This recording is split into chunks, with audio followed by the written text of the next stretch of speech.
Hello everyone, welcome to Organolysis. So this is our conceptual problem solving part.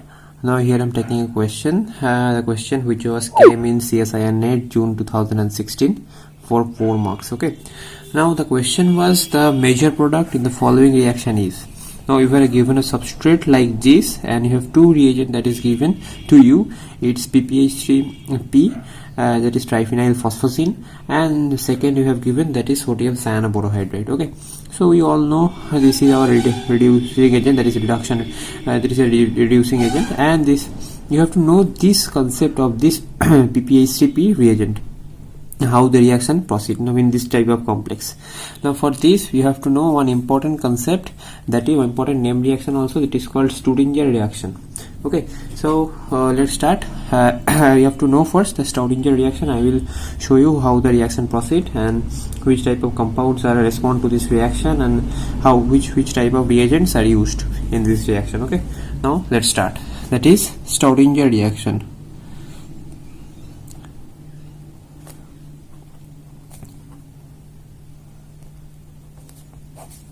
Okay, now see, first the compound that respond to this reaction is like this type of compound. Okay, like kind of any azide. Now this type of azide, if you use this PPH3 like triphenyl phosphocene like compound in this type of this is called phenyl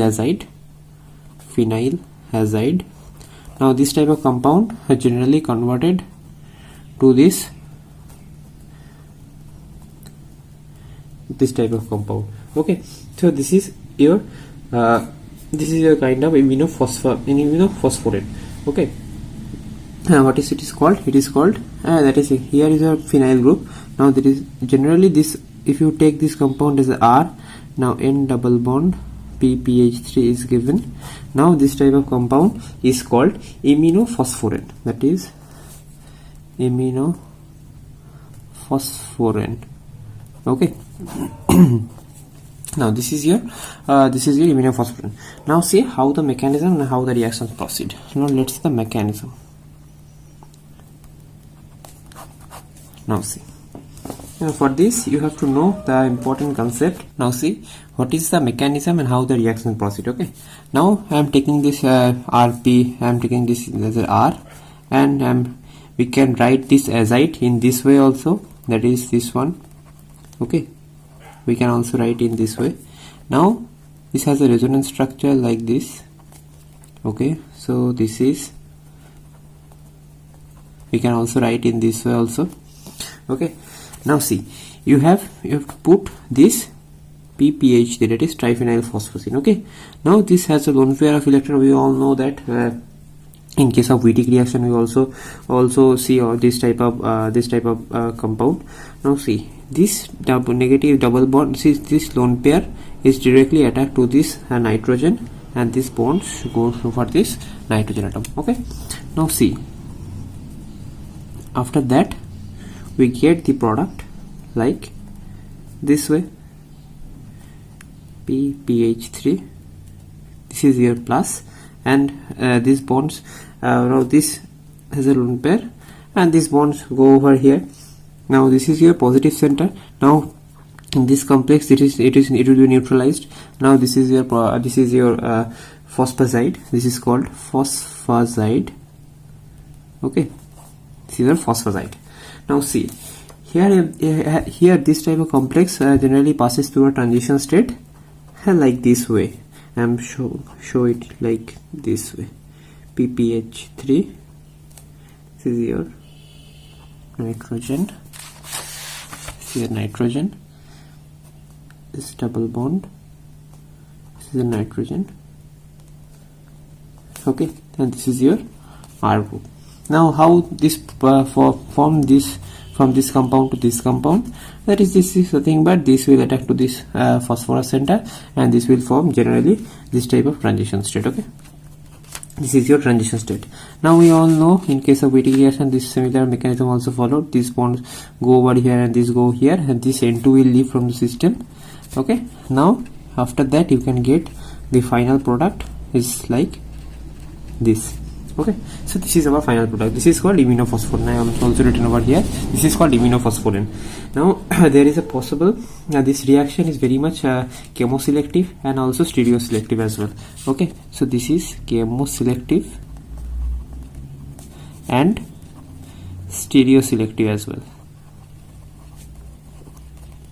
Okay, so this is you have to keep in your mind, this is chemoselective and stereoselective reaction.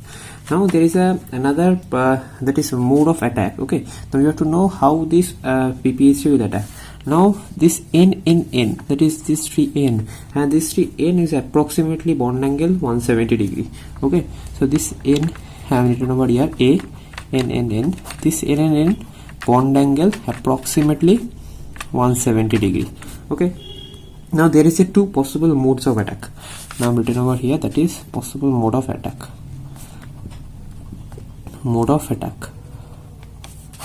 Okay, now see possible mode of attack.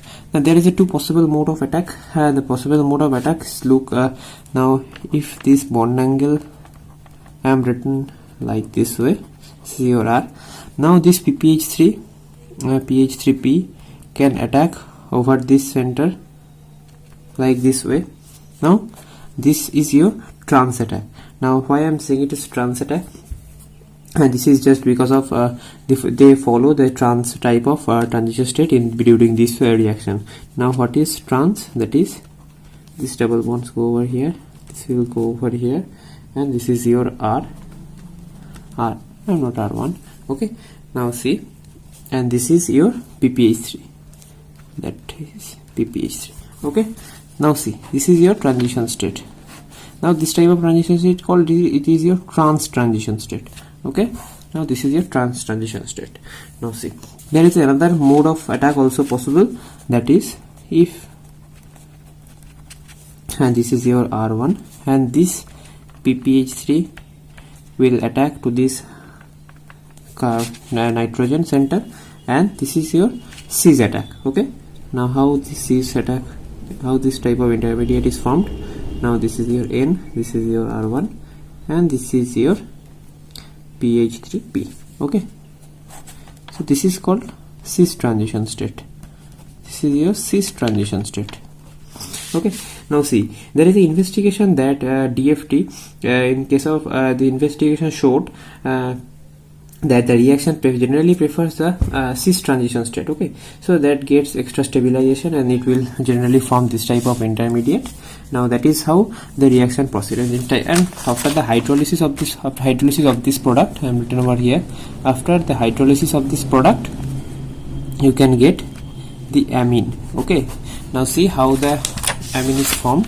Now the amine is formed generally the RN double bond PPH3. If we use this water in the medium, now you all know that phosphorus has a greater tendency to form the bond with oxygen. Now generally this oxygen directly attacks to the phosphorus center and it will form the RN, and the bonds go over here. So it's a nitrogen, and this phosphorus PPH3, this OH, and this is your positive center. This hydrogen takes a proton, this nitrogen negative charge takes a proton from here. This is your neutralize oxygen, and after that this is your PPH3 and this is your OH. Now these bonds go over here. This is PH3. We all know that PH3 double bond, this bond is generally very much strong. Okay, so that is why this product is formed, and this is here over here, and this negatively, this hydrogen loses its hydrogen and it takes a proton, and after that finally you can get the amine. Okay, so that is how the overall type of this, if you use this PPH type of group, phenyl triphenyl phosphazine like of group, this type of this azide type of compound generally form this amine type of compound. Okay, so this reaction, this Schrodinger reaction is very much selective for this azide to amine conversion. Okay, now let's solve our question that is which is given to us. Now the question which is given to you is that this one is a big substrate like this. Now we all know in case what will be our product, that is our N3, this is CO2 Me. Okay, now you all know what will be our product. This is your azide reduction. This you have, if you put this PPH3, now we can get, I'm written this like this way.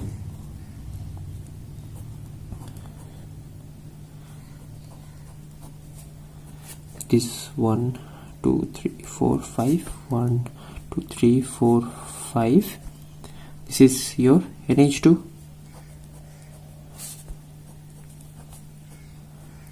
CO2 Me. Okay, now see which one is more reactive, that is ester in comparison to ester to an aldehyde. This aldehyde is much more reactive compared to ester. So this nitrogen has a lone pair of electron and it will directly attack to this carbonyl carbon and it's go over here. Okay, now what will be our product? And there is a 1 2 3 4 5 6